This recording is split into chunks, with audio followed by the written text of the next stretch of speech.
D'abord, ce découpage met à mal la ruralité, ou du moins les principes même de la création de très grands cantons, puisque à partir du moment où le découpage cantonal sera la maille administrative, peut-on imaginer que dans un canton qui possédera 3 gendarmeries, 3 collèges, les organisateurs de la vie publique, surtout de celle qui est en haut à Paris, pourront ne pas dire bon, 3 gendarmeries dans un découpage administratif cantonal, c'est trop, 3 collèges, c'est trop. Donc il risque d'y avoir un appauvrissement du service public du fait même de cette nouvelle façon d'élire des conseillers généraux, qu'on appelle maintenant conseillers départementaux. Mais il y a aussi quelques aberrations qui sont caractéristiques dans cette carte.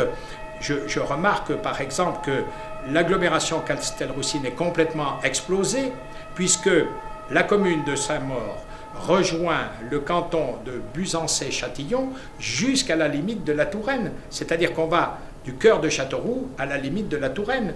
On va aussi du cœur de Châteauroux avec, pas tout à fait le cœur, mais Luan, qui fait partie de la communauté d'agglomération Castelroussine, qui rejoint le canton de Saint-Gauthier, Saint-Benoît, Bélave, jusqu'au Poitou.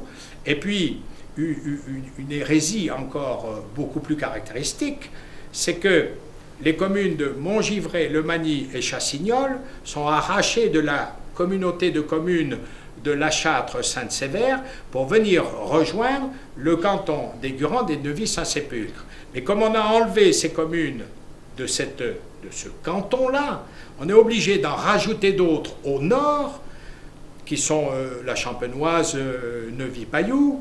Et ça veut dire que je mets sur le même territoire cantonal les gens de Sainte-Sévère, du sud de Sainte-Sévère, qui sont au bord de la Creuse, avec les gens de la Champagne-Berrichonne.